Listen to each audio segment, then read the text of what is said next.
Hey, what's up, y'all? Happy Friday, and welcome to another edition of On the Needle. I'm really excited about this group that I'm talking about today, and it is Tank and the Bangas. So, I have a pretty extensive vinyl collection now. I say I'm up to about maybe 175 records or so. And there's certain artists that I have several of their records. And I'd say Tank and the Bangers are probably tied with Erica Badu and Maxwell, and Prince.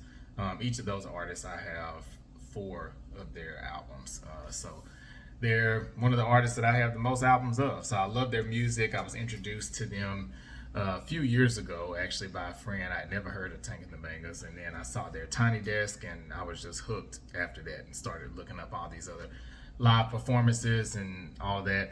And so their new album, Red Balloon, is out. It's actually been out for a few months. It came out last year, but it's just so great. So just to give you some background, so Tank is the lead singer. She's the lead vocalist of the group. And then the other people in the group are kind of more so like the band, so to speak. But she does the vocals. She also does poetry. Tank and the Bangas, one thing I really appreciate about them is they really put work and a lot of thought behind their packaging, and just different things that they do for fans. Like, for instance, I have a Tank and the Bangas mug that I got from their site. I think I only paid like $10 for it. It was pretty cool. It was for one of the singles they came out with. I can't remember, something about Andre or something. I can't remember. Anyway, but so this is the inside of the album, which I thought is really cool.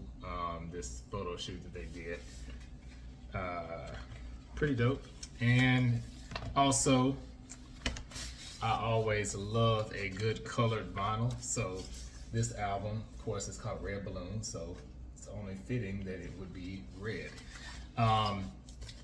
It's just feel good music. I feel like they really got gypped. I can't remember who won the Grammy for the category that they were nominated in, but I feel like they should have won just because I love Tank and the Bangers that much. Also, really interesting features that they have on this album, and they're one of those artists where I really feel like it doesn't matter who they're collaborating with, they don't let that artist outshine them. They still shine whether or not they have a featured artist or not. So one of those examples is the song Cafe Du Monde, which might be my favorite song on here, which features Jameson Ross and Trombone Shorty. If y'all don't know Trombone Shorty, look him up. He's really, really dope too. They also have Wayne Brady on here. Interestingly enough, he does the intro for the album.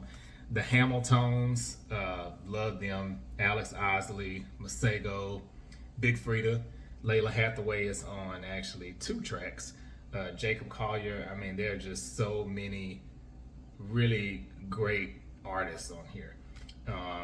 And just some of my favorite songs, I would say, on this album. I love No ID. That's a really great one. That was like the first single. Kind of a little bit more pop for Tank and the Bangers because they have some up-tempo songs, but I would say No ID gives you a little bit of a kind of 80s pop feel almost.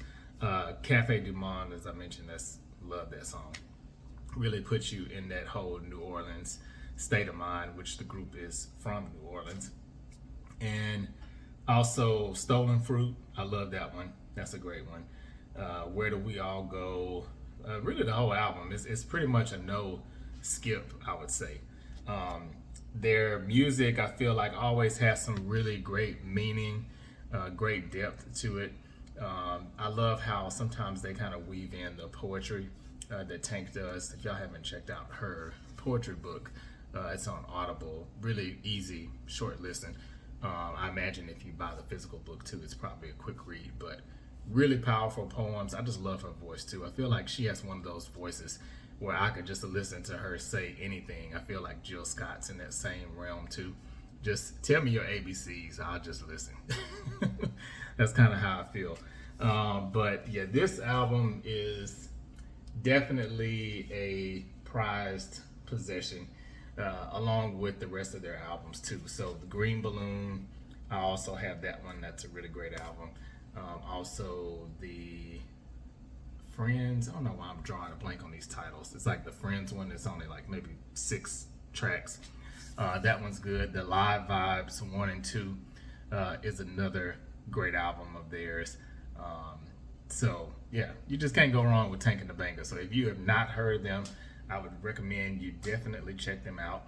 If you've heard Red Balloon, I'm interested to know what your favorite tracks are, what you think about the album, and just anything in general about the group that you want to share. But that's it for this week's On the Needle, and thanks everyone for tuning in. Have a great weekend. Peace.